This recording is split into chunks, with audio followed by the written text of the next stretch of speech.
কথা শুনতে চান? আজকে শাড়ি খুলবো হাসিনার। হাসিনা আসতে চাইলেও জামাইয়ে ছাড়ত না। তাহলে বলেন স্ত্রীকে স্বামীকে? ইন্নাল হামদালিল্লাহ والصلاة والسلام على من لا نبي بعده أما بعد فأعوذ بالله من الشيطان الرجيم بسم الله الرحمن الرحيم إن الله اشترى من المؤمنين أنفسهم وأموالهم بأن لهم الجنة صدق الله العظيم درود شريف پڑھی اللهم صل على محمد وعلى آل محمد كما صليت على إبراهيم وعلى آل إبراهيم إنك حميد مجيد اللهم بارك على محمد وعلى آل محمد كما باركت على إبراهيم وعلى آل إبراهيم إنك حميد مجيد الحمد لله জামিয়া আরাবিয়া বাহরুল উলুম বালুকজান বাজার ফুলবাড়িয়া ময়মনসিংহের 37তম বার্ষিক বড় সভার সম্মানিত সভাপতি, উপস্থিত হযরত উলামায়ে কিরাম, মুরব্বিয়ানে ইযম, আমার প্রাণপ্রিয় ছাত্র ও যুবক ভাইয়েরা, পর্দার আড়ালের মা ও বোনেরা,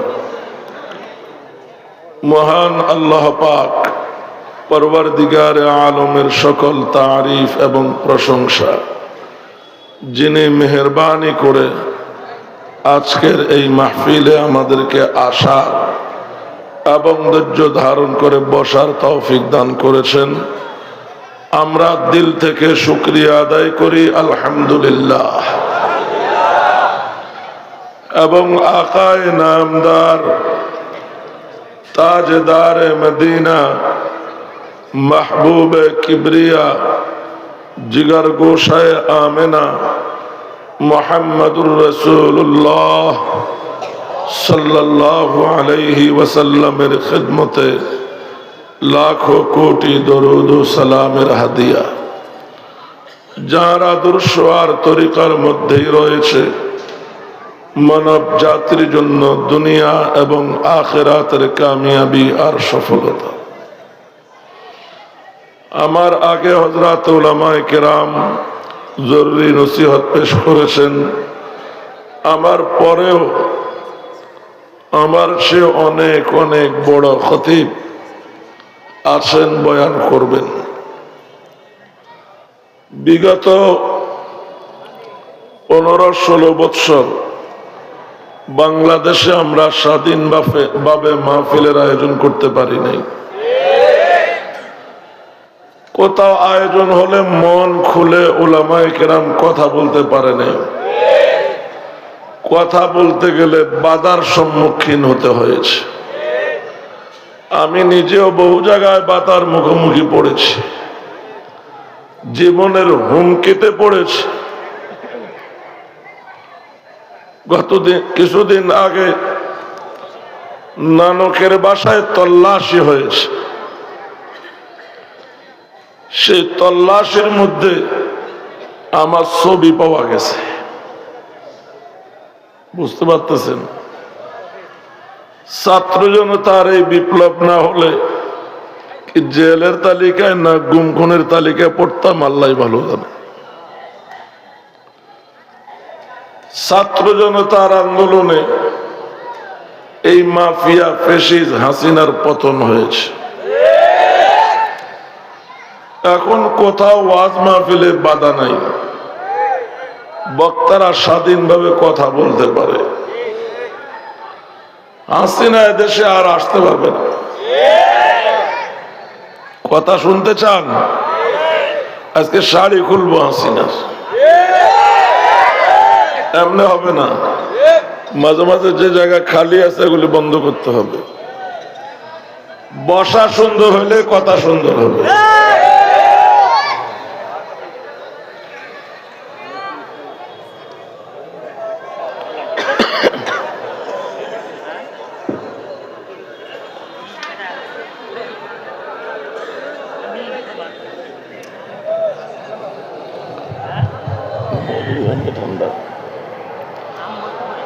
আলহামদুলিল্লাহ,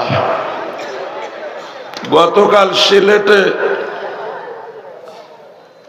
শতবার্ষিকী সম্মেলন সুনামগঞ্জ জাউয়া মাদ্রাসায়, ওখানে অতিরিক্ত জোরে কথা বলতে গিয়া গলা নষ্ট হয়ে গেছে। গলার দরকার নাই, কথা বুঝা গেলেই হলো। হাসিনা আর আসতে পারবে না, কারণ আদম আলাইহিসসালাম থেকে নিয়ে আজ পর্যন্ত যারা জনগণের আন্দোলনে পালিয়ে গেছে এরা নিজের দেশে আর ফিরে আসতে পারে নাই, হাসিনাও পারবে না। 2 নম্বর, যে ভয়ে পালায় তার আসার সাহস থাকে না। 3 নম্বর, হাসিনা আসতে চাইলেও জামাইয়ে ছাড়ত না। জামাই বুঝছেন,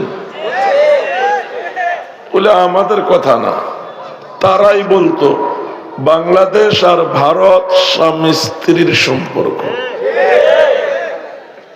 আমাদের কথা। তাহলে বলেন স্ত্রীকে স্বামীকে বলুন, আসতে চাইলেও জামাইয়ে ছাড়বে না। 2010 সালে আমি আমার এক বক্তৃতায় বলেছিলাম 1971 সালে হাসিনার বাবা এদেশের সর্বোচ্চ জনপ্রিয় নেতা ছিল। আমার বাবাও তারে পছন্দ করত, এই জন্য তো আমার নাম মুজিবুর রহমান।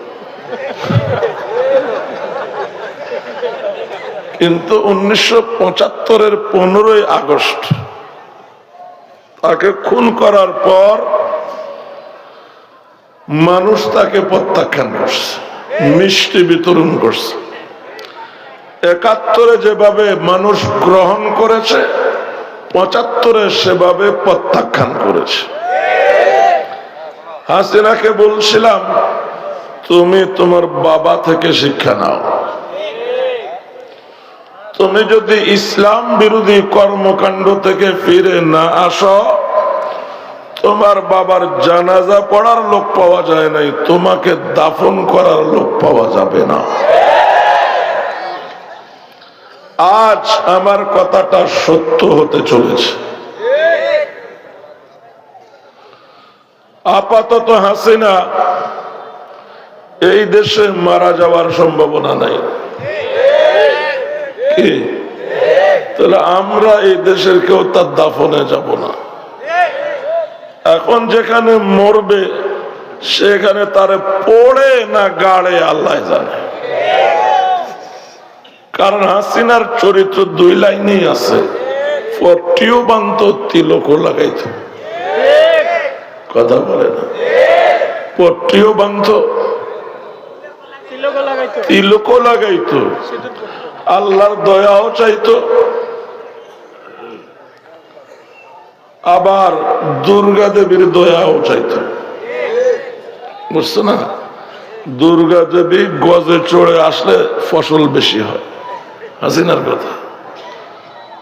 আর যে দেশে আছে এই দেশে গাড়ার সে পড়ে বেশি, কথা বলেন।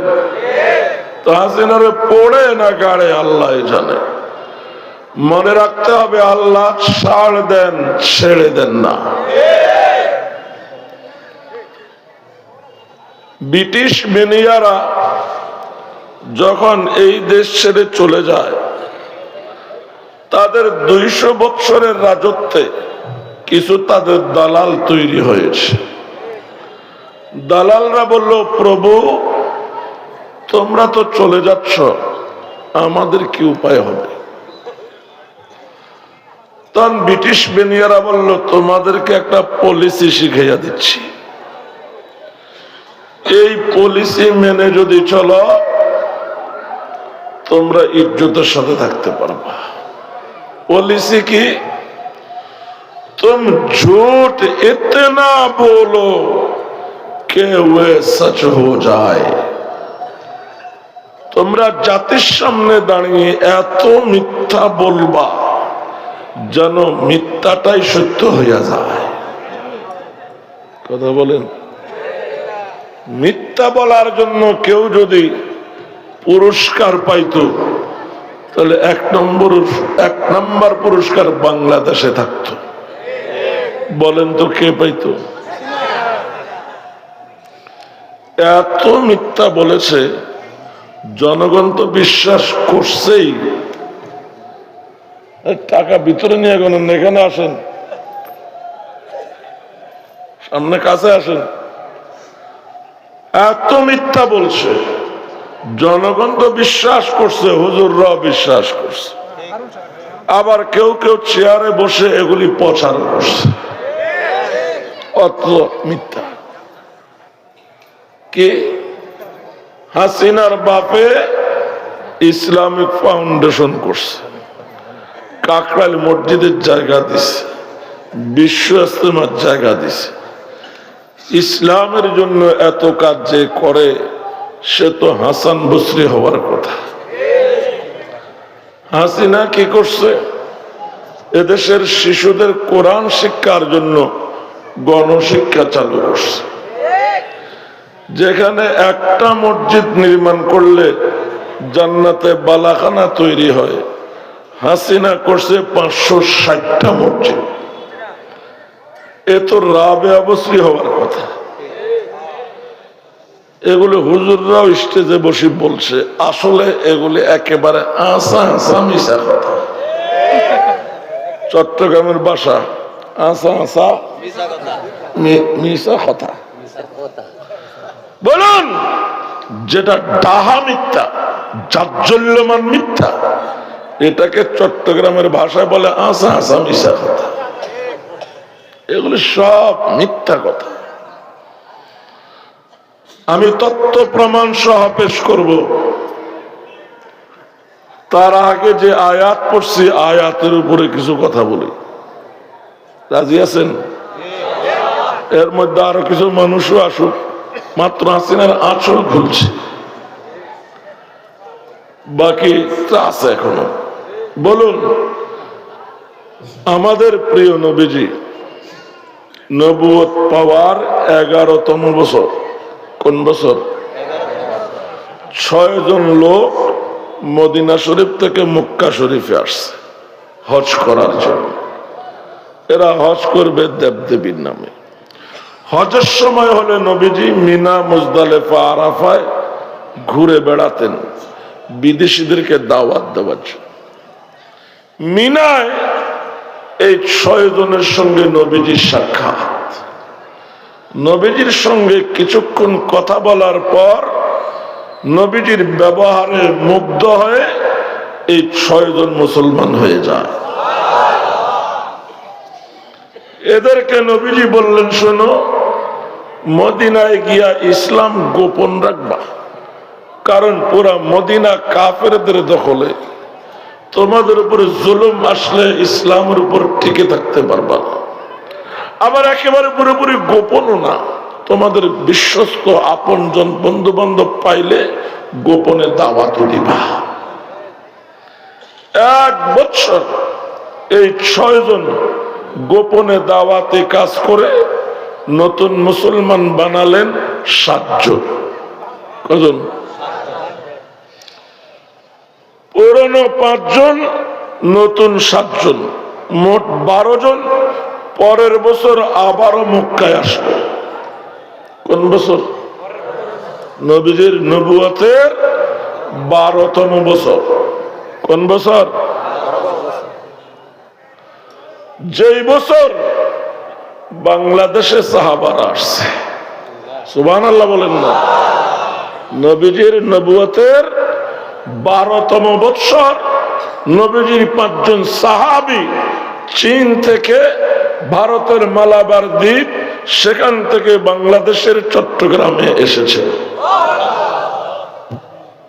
একটু বলবো,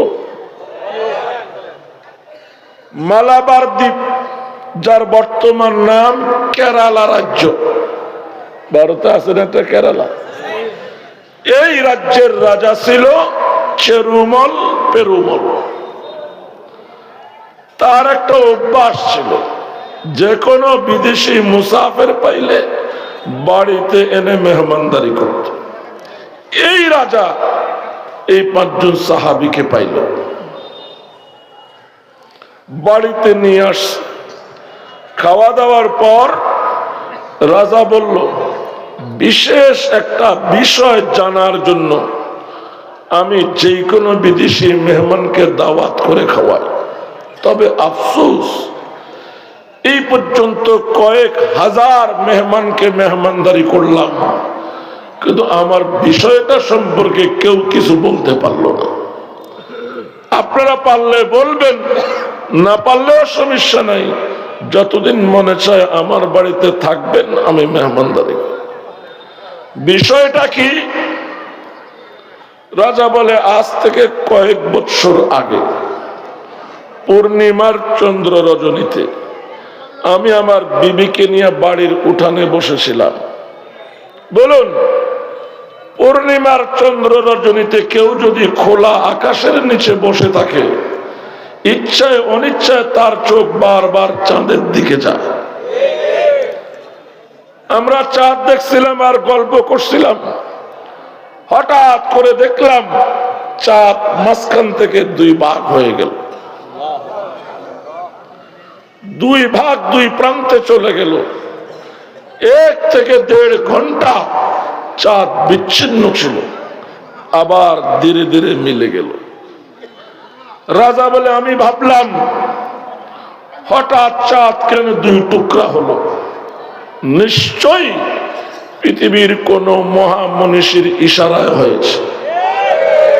ওই মহামানবটাকে আমি যদি তার সন্ধান পাই, আমি আমার ধর্ম বাদ দিয়ে তার ধর্ম গ্রহণ করব। আমার পুরো রাজ্যের বিনিময় হলেও আমি একদিনের জন্য হলেও তার দেশে গিয়ে তার সাক্ষাৎ লাভ করব। বিদেশি মুসাফিররা আসে, আমি যখন বলি তারা বলে, এটা তোমার চোখের ধাঁধা, চাঁদ আবার 2 টুকরা কেমনে হয়? তাদেরকে বিশ্বাসই করাইতে পারি না, তথ্য দিবে তো দূরের কথা। সাহাবায়ে কেরামের এই জামাত বললেন, আপনি 100 ভাগ সত্য বলেছেন। এই ঘটনা আমাদের প্রিয় নবীজির হাতের ইশারায় ঘটেছে। বিস্তারিত শোনার পর রাজা চেরুমল পেরুমল কালিমা পড়ে মুসলমান হয়ে গেল, চলে গেল মক্কায় নবীজির সাক্ষাতের জন্য। কিছুদিন সেখানে ছিলেন। বলুন, ঈমানের অবস্থায় কেউ যদি নবীজির দরবারে থাকে, তার নাম কি? সাহাবী। আমি বলি, বিলাল যদি আবিসিনিয়া থেকে এসে সাহাবী হতে পারে, সালমান যদি পারস্য থেকে এসে সাহাবী হতে পারে, সোহাইল যদি রোম ইতালি থেকে এসে নবীর সাহাবী হতে পারে, আবু যর গিফারি যদি মুলকে শাম থেকে এসে সাহাবী হতে পারে, আমাদের ভারতবর্ষের নাগরিক নবীর সাহাবী ছিল। কিছুদিন নবীজির সোহবতে থাকার পর মক্কা থেকে ফেরার পথে ইয়ামনের শাহরুন নামক জায়গায় রাজার মৃত্যু হয়। ওই 5 জন সাহাবীর জামাত বাংলাদেশ থেকে আবার চীনে চলে যায়। চীনে একটা শহর আছে জুয়াংজু, ওই শহরে এই 5 জনের 2 জনের কবর পাওয়া যায়। চীনে আরেকটা শহর আছে ক্যান্টক, সেখানে একটা মসজিদ আছে কোয়েংটা। ওই মসজিদের পাশেই এই জামাতের আমির নবীজির মামা মা আমেনার আপন চাচাতো ভাই হযরত আবু ওয়াক্কাস রাদিয়াল্লাহু তাআলা আনহুর কবর। কোন আবু ওয়াক্কাস? হযরত সাআদের বাবা। ওই কবরের পাশে একটা মিষ্টি পানির কূপ আছে, যাকে বলা হয় বীরে সাহাবা, সাহাবা কূপ। গবেষণায় দেখা গিয়েছে জমজমের পরে বর্তমান পৃথিবীতে সবচেয়ে বিশুদ্ধ পানি চীনের ওই সাহাবা কূপের পানি। সুবহানাল্লাহ বলেন। জমজম পান করেছেন? জমজমের পানি পান করেন নাই? কে কে করছেন? মাশাআল্লাহ। অনেকে গিয়ে পান করেছি, অনেকে হাজী সাহেবরা আসছে পান করেছে। আল্লাহ পাক সবাইকে মক্কায় গিয়ে পেট ভরে জমজম পান করার তৌফিক দান করেন। যারা জমজম পান করেছেন, কি পান করেছেন জানেন না? নবীজির অভ্যাস ছিল, নবীজি যখন তরল কিছু পান করতেন, দুধ, শরবত, মধু, পুরাটা নবীজি পান করতেন না। কিছু পান করে নবীজির ডানে যিনি বসতেন বাকিটা তাকে দিতেন। আর নবীজির ডান পাশে সবসময় হযরত আবু বকর সিদ্দিক রাদিয়াল্লাহু তাআলা আনহু বসতেন, তাকেই দিতেন। কখনো যদি হযরত আবু বকর সিদ্দিক ডানে না বসতেন, একটু দূরে বসতেন বা বামে বসতেন, নবীজি বলে দিতেন, আমার মনে চায় আবু বকরকে দিতে, কিন্তু আমার ডানে নাই কারণে দিতে পারতেছি না। সুবহানাল্লাহ। এটা হলো দুধ, মধু, শরবত হলে। নবীজির পানীয় বস্তুটা যদি পানীয় হতো, কি হইতো? নবীজি পান করার পরে বাকিটা যাকে দিতেন সে আর পান করার সুযোগ পাইত না। কেন? উপস্থিত সাহাবারা হাত পাততো, আমাকে একটু দাও, একটু তাকে দিলে সে তাকে হাতে মালিশ করে চেহারায় মাখতো, সিনায় মাখতো। নবীজির ঝুটা বরকত। সবাই দিতে দিতে আর থাকতো না। আজ মক্কায় জমজমের কিনারায় নবীজি পেয়ালায় পানি পান করতেছেন, সবাই অপেক্ষমান কাকে দেবে। নবীজি আজ কাউকেই দিলেন না। নবীজি পান করার পর যা অবশিষ্ট ছিল নবীজির ঝুটা জমজমের মধ্যে ঢেলে দিলেন। আর নবীজি বললেন, কিয়ামত পর্যন্ত জমজম আমার ঝুটা হয়ে গেল। কিয়ামত পর্যন্ত যারা জমজম পান করবে, জমজম পান করাও হবে, আমি নবীর ঝুটাও পান করা হবে। আমরা নবীজিকে দেখি নাই, নবীজির সোহবতে বসতে পারি নাই। জমজম পান করার সময় নিয়ত করতে পারি যে আমার নবীর ঝুটা পান করতেছি। বলুন, যে বছর বাংলাদেশে নবীজির সাহাবারা আসলেন, ওই বছর মদিনা থেকে মক্কাতে 12 জন সাহাবী এসেছে। পরের বছরের 7, আগের বছরের 5, কতজন? মিনায় আকাবা নামক একটা জায়গা আছে, ওই জায়গায় রাত গভীরে এরা নবীজিকে দাওয়াত করে আনলো। নবীজি তাদের বায়াত দিলেন ঈমান ইসলামের উপর অটল অবিচল থাকার জন্য। এই বায়াতকে বলা হয় বায়াতে আকাবায়ে উলা। বায়াত শেষে এরা বিদায় হয়ে চলে যাবে মদিনায়। এদের আমির আসআদ ইবনে জুরারা, তিনি বললেন, হুজুর আমরা মদিনার নতুন মুসলমান, সহি শুদ্ধভাবে কোরআন তেলাওয়াত জানি না, মাসলা মাসাইল তো জানি না, আমাদেরকে যদি মক্কা থেকে একজন প্রবীণ কারি সাহাবী দিতেন যিনি আমাদেরকে মদিনায় তালিম করতেন, ভালো হতো। তাদের আবেদনের পরিপ্রেক্ষিতে নবীজি মক্কার প্রসিদ্ধ কারি সাহাবী হযরত মুসআব ইবনে উমাইর এবং তার সহযোগী হিসাবে হযরত আব্দুল্লাহ ইবনে উম্মে মাকতুম রাদিয়াল্লাহু তাআলা আনহুমা এই দুইজনকে দিলেন। কয়জন দিলেন? দুইজনের একজন চোখে দেখে, আরেকজন চোখে দেখে না। অর্থ কি হলো? একজন চোখওয়ালা ওস্তাদ আর একজন অন্ধ ওস্তাদ। এরা কয়জন? নবী দিলেন কয়জন? 14 জন। মদিনায় আছে কয়জন? একজন আছে না? মোট কতজন? 15 জন।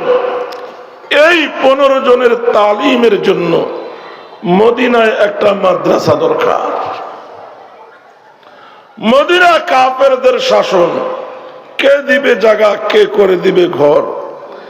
এদের যিনি আমির ছিলেন আসাদ ইবনে জুরারা, তিনি বললেন তোমরা আমার ঘরেই মাদ্রাসা চালু করে দাও। মদিনার প্রথম মাদ্রাসা চালু হলো ঘরে। মক্কার প্রথম মাদ্রাসা কোথায়? মুসলমানের সংখ্যা যখন 30 পার হলো, 40-এর কাছাকাছি, এদের তালিমের জন্য মক্কায় মাদ্রাসা দরকার। মক্কার পরিস্থিতি আরো ভয়াবহ। এখানে আবু জাহেল আবুল আহাবদের বাড়ি, কথা বলে না। মাদ্রাসা করে তালিম চলবে সেই পরিবেশ নাই। সফা পাহাড়ের ঢালুতে হযরত আরকাম রাদিয়াল্লাহু তাআলা আনহুর বাড়ি, পাথরের দেয়ালে ঘেরা, তুলনামূলক সুরক্ষিত। তিনি বললেন হুজুর আমার বাড়িতেই মাদ্রাসা চালু করে দেন। বলেন, মক্কার প্রথম মাদ্রাসা ঘরে, মদিনার প্রথম মাদ্রাসা সেটাও ঘরে, বাংলাদেশের প্রথম কওমি মাদ্রাসা যেটা, সেটাও চালু হয়েছে ঘরে। কোনটা? হাটহাজারী মাদ্রাসা। নাম শুনছেন? হাটহাজারী মাদ্রাসা নাম শুনছেন? হাটহাজারী মাদ্রাসা হলো বাংলাদেশের প্রথম কওমি মাদ্রাসা। এই মাদ্রাসা যিনি প্রতিষ্ঠা করেছেন শেখুল ইসলাম আল্লামা শাহ হাবিবুল্লাহ রহমতুল্লাহি আলাইহি। তিনি দেওবন্দ থেকে শিক্ষা লাভ করে আসলেন। এসে দেখলেন ব্রিটিশ বিনিয়াদের ছত্রছায়ায় সমাজের রন্ধ্রে রন্ধ্রে বিদআত আর শিরক। তিনি তার বাবাকে বললেন, বাবা আমি এত লেখাপড়া করে মসজিদ মাদ্রাসায় চাকরি নিয়ে বিদআত শিরক করতে পারবো না, আমাকে এক জোড়া হালের গরু কিনে দাও, আমি হাল চাষ করে জীবিকা নির্বাহ করব, আর যা পড়ালেখা করেছি নিজে আমল করে নিজের নাজাতের ব্যবস্থা করো। চট্টগ্রাম ফটিকছড়ি বিবির হাট থেকে এক জোড়া হালের গরু কিনে আনা হলো। এত বড় আলেম হাল চাষ করবে। পরের দিন গোয়াল ঘরের দরজা খুলে দেখে 2টা গরুই মারা গেছে। বাবা বলল সমস্যা নাই, পরের হাট থেকে আরো এক জোড়া গরু কিনে আনা হলো। পরের দিন গোয়াল ঘরের দরজা খুলে দেখে এই 2টাও মারা গেছে। এবার বাবা বললেন, হাবিবুল্লাহ আল্লাহর ইচ্ছা নয় তুমি হাল চাষ করো, মসজিদ মাদ্রাসায় চাকরি নিলে বিদআত করা লাগবে, ছেড়ে দাও মসজিদ মাদ্রাসা, তুমি আমার ঘরেই মাদ্রাসা চালু করে দাও তোমার মতো করে। ওই ঘরের মাদ্রাসাটাই আজ দক্ষিণ পূর্ব এশিয়ার সেরা মাদ্রাসা।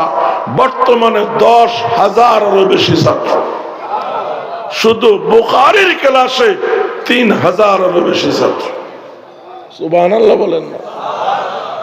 বলেন মক্কার প্রথম মাদ্রাসা ঘরে, মদিনার প্রথম মাদ্রাসা ঘরে। আবার বলেন মক্কার প্রথম মাদ্রাসা বেসরকারি, মদিনার প্রথম মাদ্রাসা বেসরকারি। আজ যেই মাদ্রাসার মাহফিলে আসলাম এটাও বেসরকারি। এই মাদ্রাসা মিলে গেল মক্কা মদিনার মাদ্রাসার সাথে। মক্কা মদিনার মাদ্রাসার সাথে যেই মাদ্রাসা মিলে যায় ওই মাদ্রাসা খাঁটি হওয়ার মধ্যে কোনো সন্দেহ নেই। মদিনায় চালু হলো মাদ্রাসা, মুহূর্তের মধ্যে খবর ছড়িয়ে পড়লো মক্কায় নতুন ধর্মের নতুন মাদ্রাসা চালু হয়েছে। মদিনায় মদিনায় আউস গোত্রের আশাল কবিলার এক প্রভাবশালী নেতা ছিল সাদ ইবনে মুআজ। মনে করেন শামীম ওসমান জাতীয়। তার এক বন্ধু উসাইদ ইবনে হুযাইর, তার চাচাতো ভাই। এই দুই নেতা আসতেছে মাদ্রাসায়। মদিনায় নতুন ধর্মের নতুন মাদ্রাসা চলতে দেওয়া হবে না, আজকেই ভেঙ্গে ছুড়ে গুড়িয়ে দেব। মাদ্রাসা ভাঙার জন্য আসতেছে কয়জন? মাদ্রাসার কাছাকাছি এসে বড় নেতা সাদ বলল, উসাইদ আমি এখানে দাঁড়ালাম, তুই মাদ্রাসায় গিয়ে দেখ কতজন ছাত্র, কতজন ওস্তাদ আর কতজন পাহারাদার কি পড়ায়। উসাইদ মাদ্রাসায় প্রবেশ করতেই পাইল বাড়ির মালিক আসাদকে। চিৎকার দিয়ে বলল, আসাদ তোমার এত বড় সাহস, তোমার ঘরে বেদিনের তালিম। ওই সময় কেউ মুসলমান হলে কাফেররা বলতো বেদিন। এই কারি সাহেবকে কোত্থেকে ধরে এনেছো? মক্কা থেকে এসে মদিনার মানুষকে বেদিনের মন্ত্র শিখায়। আল্লাহ রাসূল সাল্লাল্লাহু আলাইহি ওয়াসাল্লামের পাঠানো কারি সাহাবী মুসআব ইবনে উমাইর রাদিয়াল্লাহু তাআলা আনহু, তিনি বললেন, ভাই উসাইদ এত রাগ হচ্ছ কেন? একটু বসো, আমাদের এই ধর্ম সম্পর্কে শোনো। শোনার পরে যদি ভালো লাগে মন চাইলে মানবা, ভালো না লাগলে তোমার যা খুশি তাই করিও, আগে একটু শোনো। উসাইদ বলে, কথা তো ঠিক, আমি যে ধর্মের বিরোধিতা করব ওই ধর্ম সম্পর্কে তো প্রথমে জানা দরকার। এটা তো ভদ্র লোকের কথা, শরীফ লোকের কথা, যুক্তিসঙ্গত কথা। উসাইদ বলে, আচ্ছা আমি বসলাম, বলো তোমাদের এই ধর্ম কি শিখায়? তাওহীদ, রিসালাত, আখিরাত, এই বিষয়ে কিছু কথা বললেন। তারপরে শুরু করলেন কোরআন থেকে তিলাওয়াত। কিছুক্ষণ তিলাওয়াত করার পর উসাইদ বলে, ভাই তিলাওয়াত বন্ধ করো, আগে বলো আমিও যদি তোমাদের মতো মুসলমান হতে চাই আমার কি করতে হবে? কারি সাহেব বলল, তোমার 4 কাজ করা লাগবে। কয় কাজ? 1 নম্বরে গোসল করে পা খাওয়া লাগবে, কারণ কাফের নাপাক। 2 নম্বর পবিত্র কাপড় পরতে হবে। 3 নম্বর মনে প্রাণে কালিমা পড়তে হবে। 4 নম্বর 2 রাকাত নফল নামাজ পড়বা শুকরিয়াতান, আল্লাহ যে তোমাকে নাপাক থেকে পাক করলো। উসাইদ বলে, বাহিরে বড় নেতা দাঁড়িয়ে আছে, এই মুহূর্তে বাহিরে যাব, গোসল করব, আবার আসবো, এই পরিস্থিতি নাই। তোমাদের মাদ্রাসায় কি গোসলের ব্যবস্থা আছে? কারি সাহেব বলল, আছে। ভিতরে গোসল করে পাক পবিত্র হয়ে মুসলমান হয়ে গেল। মুসলমান হয়ে বলে, শোনো, সাদ ইবনে মুআজ কাফের হলেও মানুষ ভালো। আমি চলে বলে কৌশলে তাকে মাদ্রাসায় পাঠাবো। আমার বিশ্বাস তোমরা আমার সাথে যে ব্যবহার করেছো তার সাথে যদি এরকম ব্যবহার করো সেও মুসলমান হয়ে যাবে। তবে একটা শর্ত, আমি যে মুসলমান হয়েছি এটা আগে বলিও না, কারণ এটা শুনলে মাথায় রক্ত উঠে যাবে আর কিছু মাথায় ঢুকবে না। এই বলে উসাইদ চলে গেল সাদের সামনে, যা দাঁড়াইল। সাদ বলে, উসাইদ কি দেখলা? কতজন ছাত্র, কতজন উস্তাদ, কতজন পাহারাদার, কি পড়ায়? উসাইদ বলে, মাদ্রাসায় আমি কি দেখেছি না না দেখেছি এই বিষয়ে তোমাকে কিছুই বলতে পারবো। হ্যাঁ বেটা, তোরা পাঠিয়েছি মাদ্রাসা তদন্ত করার জন্য, তুই মাদ্রাসা থেকে এসে নতুন কাহিনী শুরু করলি কেন? তুই বলবি না কে বলবে? উসাইদ বলে চিল্লাপাল্লা করে লাভ নাই, মাদ্রাসা সম্পর্কে যদি জানতে হয় তুমি নিজে যাও। উদ্দেশ্য পাঠানো। সাদ বলে উসাইদ একটু আগে যাকে মাদ্রাসায় পাঠিয়েছি আর এখন যে উসাইদ আমার সামনে দাঁড়িয়ে আসে, আমি এই দুই উসাইদের মধ্যে মিল খুঁজে পাচ্ছি না, মধ্যে কিছু একটা ঘটে গেছে। ঠিক আছে, তোর কিছুই বলা লাগবে না, আমি নিজেই যাচ্ছি, আজ আমার একদিন তাদের একদিন। কে যাচ্ছে? কথা বুঝেন না আপনারা? সাদ কোথায় যাচ্ছে? না মাদ্রাসায় বলবেন না, বলেন আসাদের বাড়িতে। সাদ যাচ্ছে আসাদের বাড়িতে। সম্পর্কে দুইজন আপন খালাতো ভাই। কুদরতের কারিশমা দেখেন, এক খালাতো ভাইয়ের বাড়িতে মাদ্রাসা, আরেক খালাতো ভাই যাইতেছে ভাঙার জন্য। মাদ্রাসায় প্রবেশ করতেই পাইল খালাতো ভাই আসাদকে, আর এক মুহূর্ত দেরি করে তরবারি কোষমুক্ত করে ফেলছে।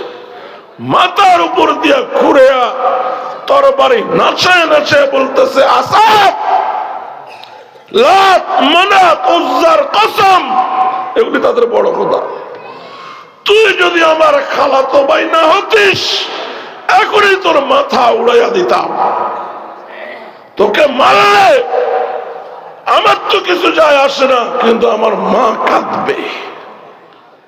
কথা না, কারণ তুই মায়ের বনফুত।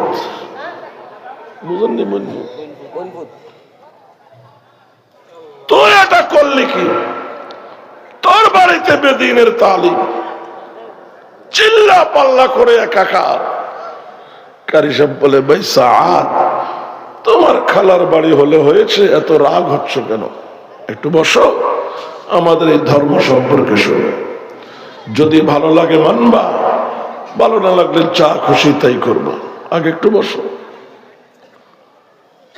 সাদ বলে, এটা যুক্তিসম্মত কথা, আমি যে ধর্মের বিরোধিতা করব এ সম্পর্কে তো আগে জানা দরকার। বৈশা পড়ল। তালিমের পরে তিলাওয়াত। কিছুক্ষণ তেলাওয়াত করার পরে সাদ বলে, ভাই তেলাওয়াত বন্ধ করো, আগে বলো আমিও যদি মুসলমান হতে চাই কি করা লাগবে। চার কাজ করে সাদ ও মুসলমান হয়ে গেল। ঘটনা শেষ না। সাদ মাদ্রাসা থেকে বের হয়ে বন্ধু উসাইদের হাত ধরল, চলো আমার এলাকায় যাব, আমার গ্রামে যাব। আউস গোত্রের আশাল কবিলার সামনে গিয়ে সাদ চিৎকার করে বলল, আমার গোত্রের লোকেরা শুনো, এখন এই মুহূর্তে নারী পুরুষ জওয়ান বুড়া শিশু কিশোর সবাই ঘর ছেড়ে আমার সামনে আসো, তোমাদের সাথে আমার জরুরি কথা আছে। নেতার চিৎকার শুনে সবাই হাজির হয়ে গেল। সাদ বলল, আজ আমি তোমাদেরকে কিছু প্রশ্ন করব, তোমরা নির্ভয়ে নির্বিঘ্নে নির্দ্বিধায় নিঃসংকোচে কোন প্রকার চামচামি ছাড়া, তেলবাজি ছাড়া, দালালি ছাড়া আমার প্রশ্নের যা সঠিক উত্তর সেটাই দিবা, কোনো ভয় নাই। সবাই বলল, আমরা প্রস্তুত। সাদ বলল, আমি জানতে চাই আমি তোমাদের নেতা হিসাবে কেমন। এক বাক্যে সবাই বলল, ভালো। আমার স্বভাব চরিত্র কেমন? সবাই বলল ভালো। আমার বিচার আচার কেমন? সবাই বলল ভালো। আমার লেনদেন কেমন? সবাই বলল ভালো। যা প্রশ্ন করলো সবাই বলল ভালো। সাদ বলে, আমার সবকিছু যদি তোমাদের দৃষ্টিতে ভালো হয় বলো, আমি কি তোমাদের ক্ষতি চাইতে পারি? সবাই এক বাক্যে বলল, কখনো না। সাদ বলল, তাহলে শোনো, আমি আজ এই মুহূর্তে তোমাদের কাছে পৃথিবীর সর্বকালের সর্বশ্রেষ্ঠ ভালো ধর্ম ইসলামের দাওয়াত নিয়ে এসেছি। আমি আগে নিজে ভালো মনে করে ইসলাম গ্রহণ করেছি, তারপরে তোমাদের জন্য দাওয়াত নিয়ে এসেছি। সময় সকাল থেকে সন্ধ্যা পর্যন্ত তোমরা যদি কালিমা পড়ে মুসলমান হয়ে না যাও, তাহলে আমি আর তোমাদের নেতা থাকবো না। আমার পথ ভিন্ন, তোমার পথ ভিন্ন।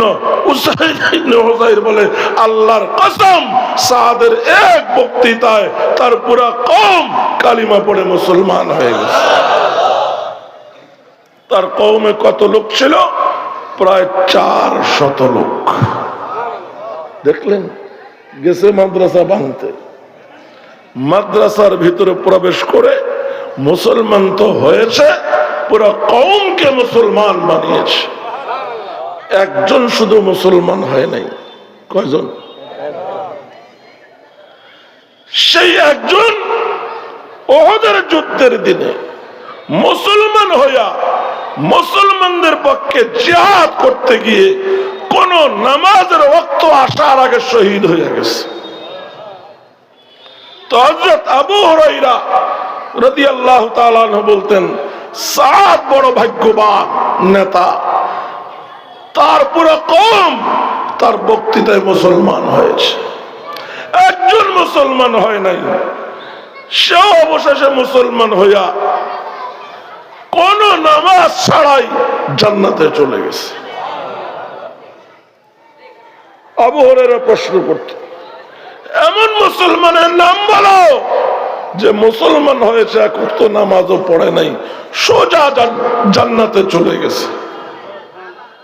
কে সে? শ্রোতারা নাম না পারলে পিড়াপিড়ি করতো আবু হুরায়রাকে। আপনি বলেন। আবু হুরায়রা বলে, সহজে বলবো না। অনেক ঘুরাইয়া পেঁচাইয়া নামটা বলতেন। আপনারা কেউ বলতে পারবেন? পারলে নগদ 100 টাকা পুরস্কার।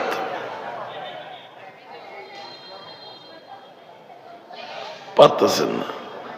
হযরত উসাইরিম রাদিয়াল্লাহু তাআলা আনহু, নামটা মনে রাখবেন, আর এক মাহফিলে যাতে 100 টাকা খাইতে পারেন। হযরত উসাইরিম রাদিয়াল্লাহু তাআলা আনহু পরের বছর, কোন বছর? নবীজির নবুয়তের 13তম বছর, 72 জন লোক এসেছে মদিনা থেকে মক্কায়, 70 জন পুরুষ, 2 জন নারী। মিনায় আকাবা নামক জায়গায় গভীর রাতে নবীজিকে দাওয়াত করে এনেছে।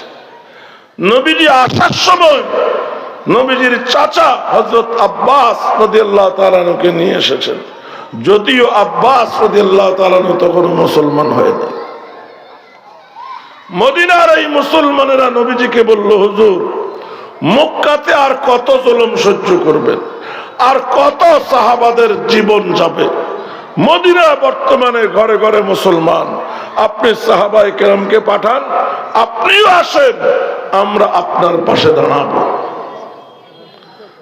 নবীজি বললেন, আমি চাই সাহাবায়ে কেরামকে মদিনায় পাঠাতে, আমিও মদিনায় যেতে, তবে তোমাদের এই নরম কথায় হবে না, আরো শক্ত কথা দিতে হবে। বুঝতেছেন? মদিনার মুসলমানেরা বলে, হুজুর, কি বললে আপনি মক্কা ছেড়ে মদিনায় যাবেন, সাহাবায়ে কেরামকে পাঠাবেন? আমরা প্রস্তুত আছি। নবীজি বললেন, তোমরা এক একজন আমার হাতে হাত রেখে ওয়াদা দিতে হবে, তোমরা আমার জন্য, আমার সাহাবাতের জন্য জান দিবা, মাল দিবা। জানও দিবা, মালও দিবা। মদিনার মুসলমানেরা বলে, আমরা প্রস্তুত আছি এই ওয়াদা দিতে। নবীজির হাতে বায়াত শুরু হবে, এমন সময় এক বুড়া দাঁড়ায় গেছে। থামাও, এই বায়াতের অর্থ বুঝো। নবীজিকে জান মাল দিয়া মদিনায় আশ্রয় দেওয়ার অর্থ হলো, বর্তমান সারা দুনিয়া নবীজির বিরুদ্ধে, আমরা আশ্রয় দিলে সারা দুনিয়া আমাদের বিরুদ্ধে হবে। এত বড় ঝুঁকি কি করে মাথায় নিবা? চিন্তা ভাবনা করে দেখো। বুড়ার এই বক্তব্যের পর বাকি 71 জন বলে উঠল, যেই দিন কালিমা পড়ে মুসলমান হয়েছি সেই দিন সব ঝুঁকি চিন্তা করেই মুসলমান হয়েছি, নতুন করে চিন্তা করার কিছু নেই। শুরু হয়ে যাবে বায়াত। এমন সময় দাঁড়িয়ে গিয়েছে এক যুবক, হযরত আব্দুল্লাহ ইবনে রাওয়াহা, যেমন ধনী তেমন সুন্দর। সে বলে, হুজুর আমার একটা প্রশ্ন। কি? আপনার স্বজাতি সবংশীয় স্বদেশীয় লোকের আপনাকে মেরে ফেলতে চায়, কানায় কাবার সেজদারত অবস্থায় ওটার নাড়িবুড়ি পিঠের উপর তুলে দিয়েছে, 3 বছর সোসাইল বয়কট করে আপনাকে গাছের লতা পাতা খেতে বাধ্য করেছে, আপনাকে দেশান্তরিত করতে চায়। আর আমরা মদিনার মুসলমানেরা আপনার জন্য, সাহাবাদের জন্য জানও দিব, মালও দিব, সারা দুনিয়ার ঝুঁকি মাথায় নেব। আমার প্রশ্ন, বিনিময়ে আল্লাহ কি দিবে? প্রশ্ন করছে। নবীজি মুস্কি হেসে দিয়ে বললেন, আব্দুল্লাহ, বিনিময়ে আল্লাহ দিবে জান্নাত। জান্নাতের কথা শোনার পর তাড়াহুড়া শুরু হয়ে গেল, কে কার বায়াত আগে বায়াত হবে। বায়াত চলাকালীন সময় আল্লাহ পাক সূরা তাওবার 111 নং আয়াত নাযিল করলেন, ইন্নাল্লাহ আশতারা মিনাল মুমিনিনা আনফুসাহুম ওয়া আমওয়ালাহুম বিআন্না লাহুমুল জান্নাহ। আল্লাহ ঈমানদারের জান আর মাল ক্রয় করে নিয়েছেন, বিনিময়ে ঈমানদারকে দিবে জান্নাত। বুঝছেন এতদূর কথা? এবার এক আমির সাহেবের বক্তব্য শুনেন। সে বলে, নবীরা চায় নাই, হুজুররা চায়। কথা বলেন না কেন? নবীরা চায় নাই, হুজুররা চায়। ইমামতি করে পয়সা চায়, মাদ্রাসায় পড়াইয়া পয়সা চায়, কোরআন শরীফ পড়াইয়া পয়সা চায়, মুয়াজ্জিন করিয়া পয়সা চায়। হুজুরদের এই পয়সা একজন বেশ্যা নারীর বেশ্যাবৃত্তির ইনকামের চেয়েও খারাপ।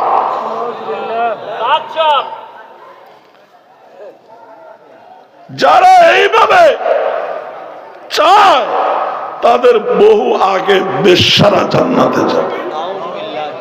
ওই আমির সাহেবের দলিল কি? নবীরা চায় নাই, এরা কেন চায়? কথা বলেন না কেন? আমি যা বললাম নবীজি চাইছে কিনা? নবীরা চাইছে ঈমানদারের কাছে, নবীরা চায় নাই বেঈমানের কাছে। মদিনার এই 72 জন ঈমানদার না বেঈমান? ঈমানদার। নবীজি এদের কাছে জানও চাইছে, মালও চাইছে, নিজের জন্য এবং সাহাবাদের জন্য। কথা বলে না? নবী চাইছে কি চান নাই? চায় নাই। নিজের জন্য, সাহাবাদের জন্য। প্রশ্ন হলো, মদিনার মুসলমানেরা ওয়াদা রক্ষা করেছে কিনা? মদিনার মুসলমানেরা যা দিয়েছে এর আগে পৃথিবীর কেউ কাউকে দিতে পারে নাই, এখনো পারছে না, কিয়ামত পর্যন্ত পারবেও না। মদিনার মুসলমানেরা যার 2টা বাড়ি ছিল একটা দিয়ে দিয়েছে, 2টা দোকান ছিল একটা দিয়ে দিয়েছে, 2টা বাগান ছিল একটা দিয়ে দিয়েছে, 2টা দুধের উটনি ছিল একটা দিয়ে দিয়েছে। এইটুকু যে কারো দেওয়া সম্ভব, একদম সর্বশেষ যেটা, এটা দেওয়া সম্ভব। যার 2টা স্ত্রী ছিল, একটাকে তালাক দিয়া মক্কি মুসলমানকে বিয়ের ব্যবস্থা করে দিয়েছে। চিন্তা করতে পারেন, একজন ভালোবাসার স্ত্রীকে ছেড়ে একজন মজলুম মুহাজির মুসলমানের জন্য দিয়ে দেওয়া সহজ কথা নয়। বলুন, নবীজি চাইছেন কিনা? সাহাবারা দিয়েছেন কিনা? এক একজন এক এক সাহাবীকে বাড়ি দিয়েছে, ঘর দিয়েছে, নবীজিকে বাড়ি দিবে কে? সবার আগ্রহ, হুজুর আমার ঘর অনেক বড়, অনেক রুম আছে, আপনি আসেন। সবাই কাড়াকাড়ি। নবীজি বলেন, আমি যে উটের উপরে সওয়ার, এই উট আল্লাহ নিয়ন্ত্রিত। আল্লাহ এই উটকে যেখানে বসাবে আমি তার ঘরে উঠব। এবার সাহাবীরা কি করলো? উটের আকর্ষণীয় খাবার পাত্রের মধ্যে নিয়ে উটের সামনে নাড়াচাড়া করতেছে, যাতে উট খাবারের লোভে তার বাড়িতে যায়। কথা বলেন, ওট তো খাবারের লোভ করার প্রশ্নই আসে না, কারণ এই ওট আল্লাহ নিয়ন্ত্রিত। ওট চলতে চলতে চলতে মদিনায় একটা মাত্র দোতলা বাড়ি ছিল, ওই বাড়ির সামনে যেয়ে বসছে। ওই বাড়িটা ছিল হযরত আবু আইয়ুব আনসারী রাদিয়াল্লাহু তাআলা আনহুর বাড়ি। তার এক পূর্বপুরুষ এই বাড়িটা নির্মাণ করেছিল নবীজির জন্য, যে কোন একদিন নবীজি মদিনায় আসবে, আমার বংশের যেই বাসিন্দা হোক না কেন বাড়িটা যেন নবীজিকে দিয়ে দেয়। তো নবীজি নবীজির বাড়িতেই উঠলেন। বুঝেন নাই কথা?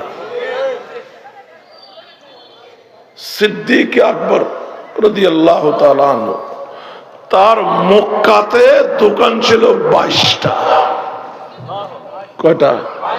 মক্কা কি গ্রাম না শহর? শহরে যার 22টা দোকান থাকে, কি সে সাধারণ ধনী? অনেক বড় ধনী। শুধু দোকানদারি করতেন তা নয়, বিদেশে পোর্ট ইম্পোর্টের ব্যবসা হচ্ছে।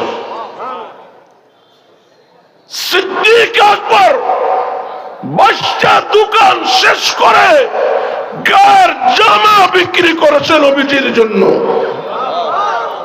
কথা বলেন না? শেষ পর্যন্ত তবুকের যুদ্ধে দান করার কিছুই নাই, গায়ের জামা বিক্রি করে সালার শর্ট পরে নবীদের দরবারে এসেছে, জামা বিক্রি টাকাটাও দিয়ে দিছে। তো সিদ্দিক দিয়েছে, নবী গ্রহণ করেছে। কথা বলে না? সিদ্দিক দিয়েছে, মুসলমানেরা দেয় নাই, নবী নেয় নাই। নবী নিয়েছেন মুসলমানের কাছে, নবী নেয় নাই কাফির বেঈমানদের কাছ থেকে। কষ্ট হইতেছে আপনাদের? যেদিন নবীজি সিদ্দিক আকবরকে নিয়ে মক্কা ছেড়ে মদিনায় যাবেন, সিদ্দিক তো চলে গেছে। ওই সময় 44,000 দিনার নিয়ে গেছে, মানে স্বর্ণের টাকা। 44,000 দিনার মানে বর্তমানে 44 কোটিরও বেশি। সকালবেলা যখন খবর ছড়াছড়ি হলো, নবীও নাই, সিদ্দিকও নাই। সিদ্দিক আকবরের বাবা আবু কুহাফা অন্ধ, দৌড়ে আসছে সিদ্দিক আকবরের বাড়িতে। সিদ্দিক আকবরের বড় মেয়ে আসমা রাদিয়াল্লাহু তাআলা আনহা, ছোট মেয়ে আয়েশা রাদিয়াল্লাহু তাআলা আনহা, দুইজনের মা আলাদা, বাপ আবু বকর সিদ্দিক। দাদা আবু কুহাফা আয়েশা বাড়ির বাইরের থেকে ডাক দিল, আসমা, পাগল ছেলেটা তো চলে গেছে নবীর সাথে, তোদের জন্য তো মনে হয় কিছুই রাখা যায় না, তোরা কোত্থেকে খাইতেছিস, কি খাইতেছিস? আসমা দৌড়ে এসে দাদার হাত ধরে বলল, দাদু তুমি ঘরে আসো, বসো, এইভাবে আমার বাবাকে বকাবকি করিও না, বাবা অনেক কিছু রেখে গেছে। হায় আল্লাহ। আবু কুহাফা বলে, আসমা, আমি জন্ম দিয়েছি আমার আবু বকরকে, আমার সে তুই বেশি চিনিস না। সিদ্দিক আকবরের কাছে 1 টাকা থাকবে, সেটা নবীর জন্য না নিয়া তোদের জন্য রাখা যাবে, আমি বিশ্বাস করি না।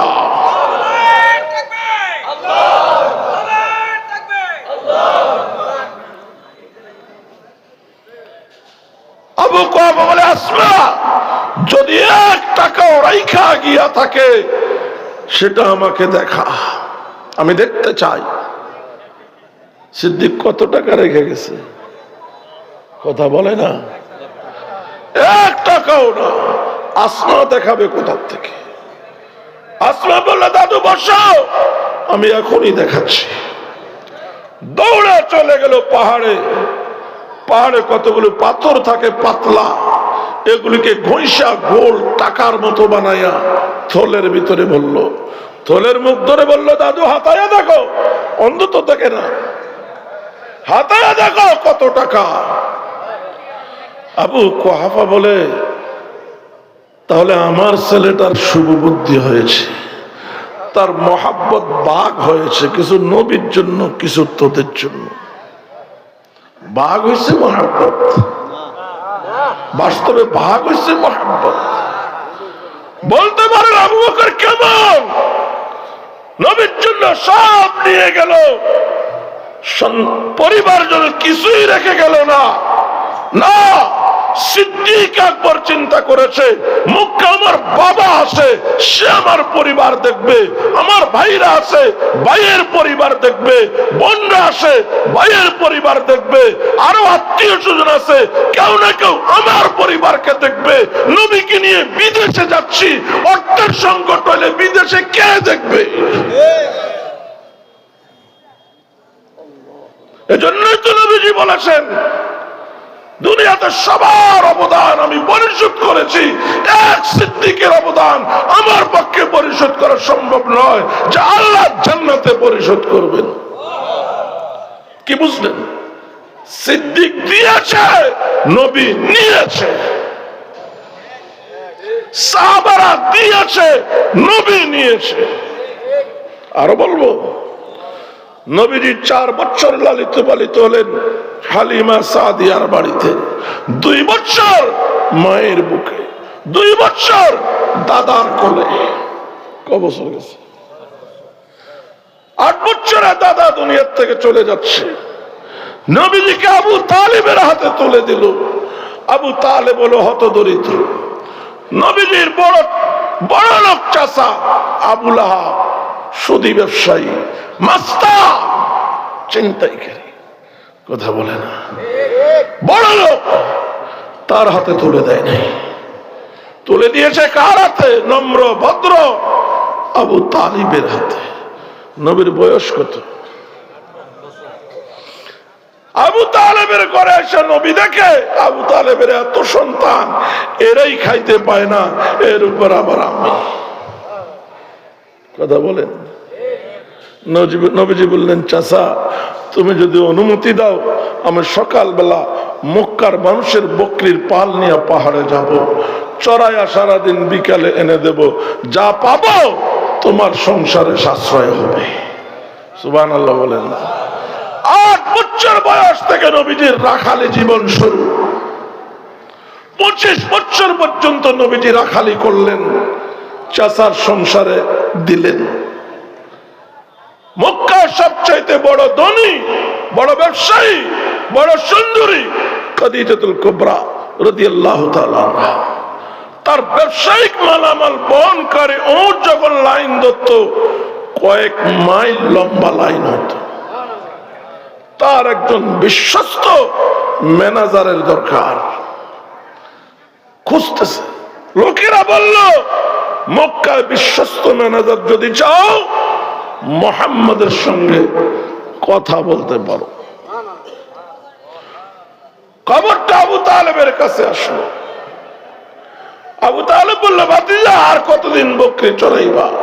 ভালো একটা সুযোগ এসেছে, একজন বিশ্বাসী ম্যানেজার করছে খাদিজা।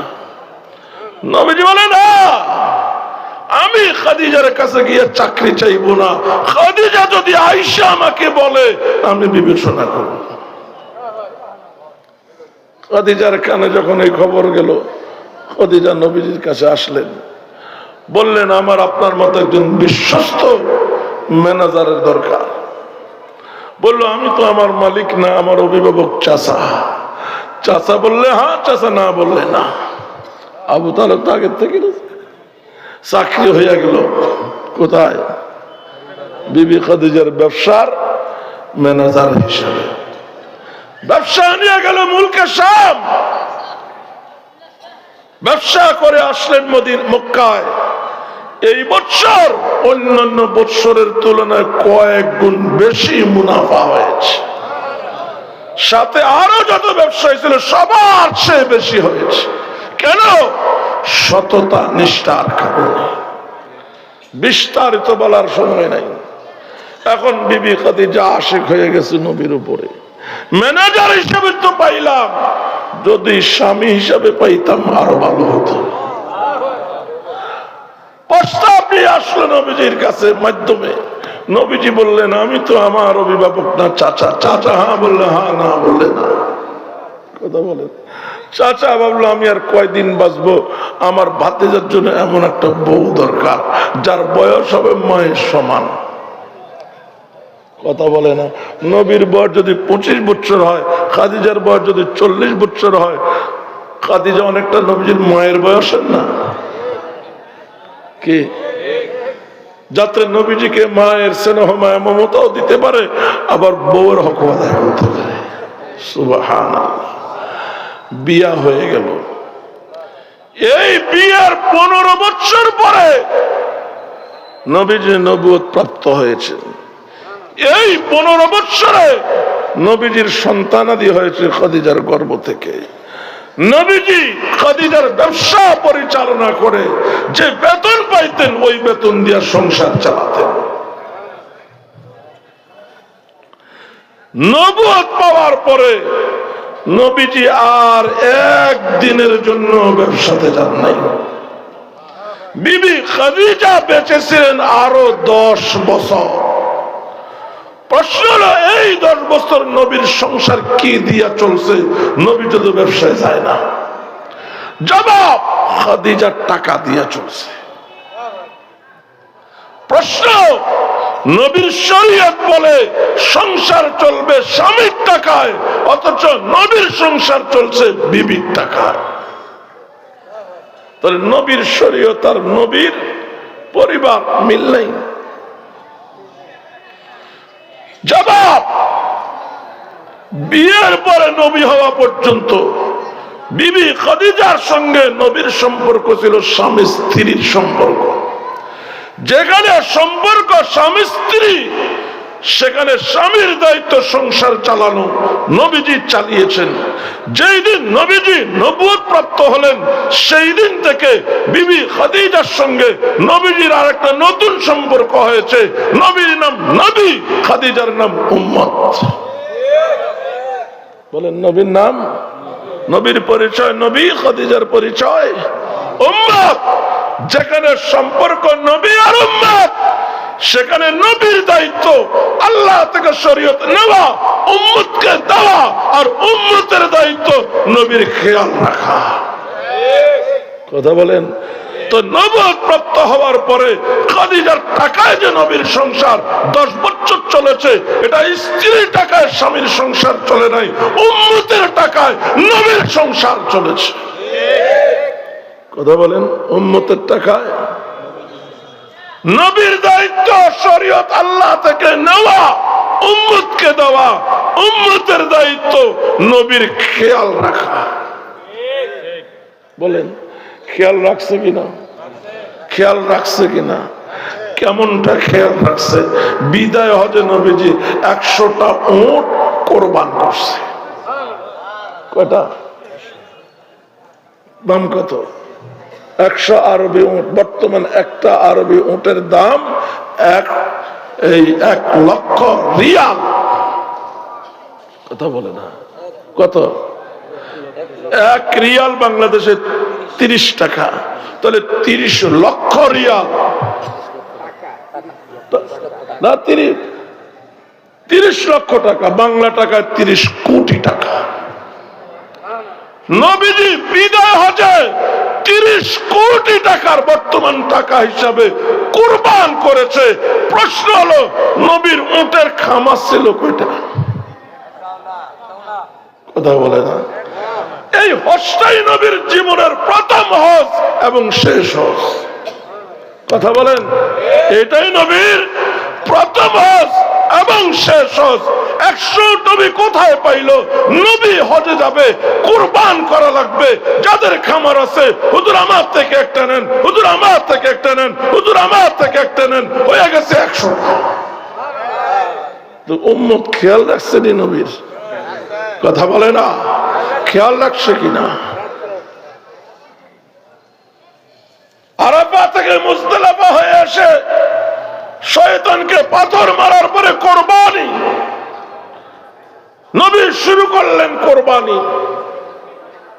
কথা বলেন, ওটার স্বভাব একটাকে কোরবানি করলে আরেকটা যদি সামনে তাকে ছুটাছুটি করে বাঁচার জন্য কামড়াইয়া দূরে নিক্ষেপ করে।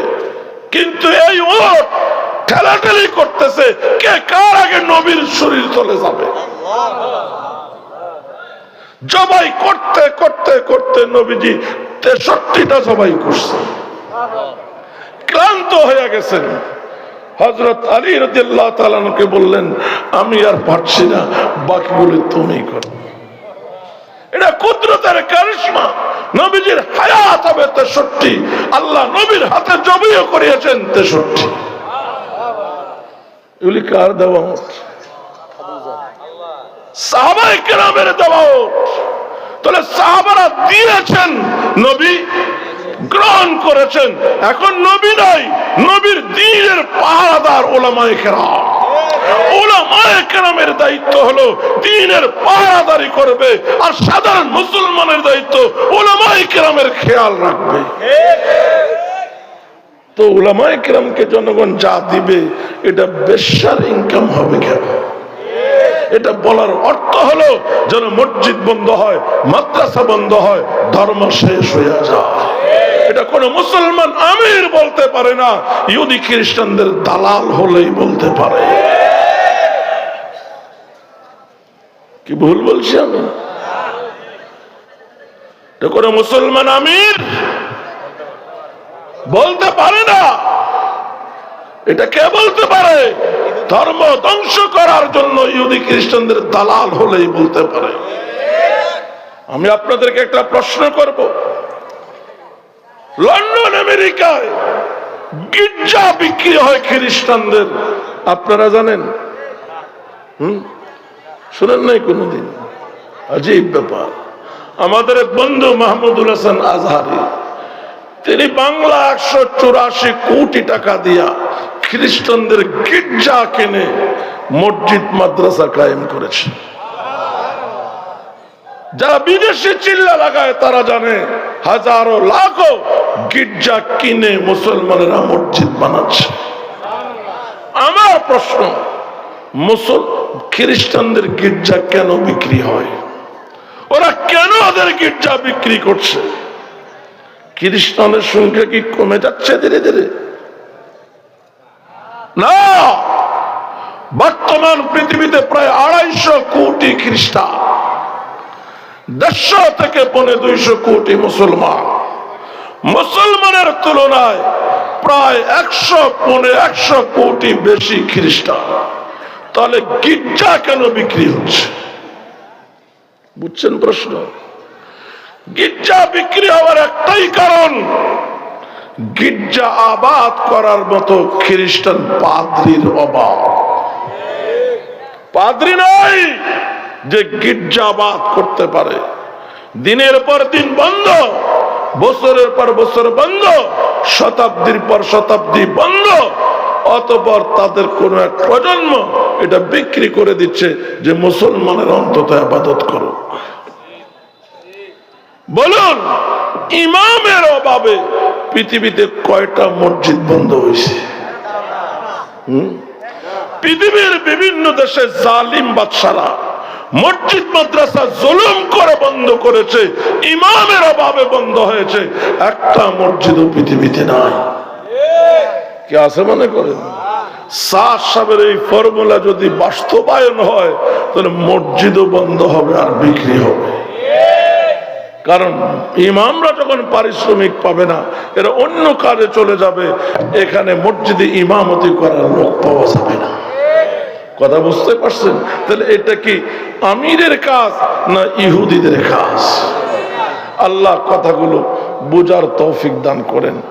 আঁচল খুলছিলাম, শাড়ি খোলা রয়ে গেছে, এটা আরেক মাহফিল হবে, আমার এখানে আরো মাহফিল আছে। আসসালামু আলাইকুম ওয়া রাহমাতুল্লাহ।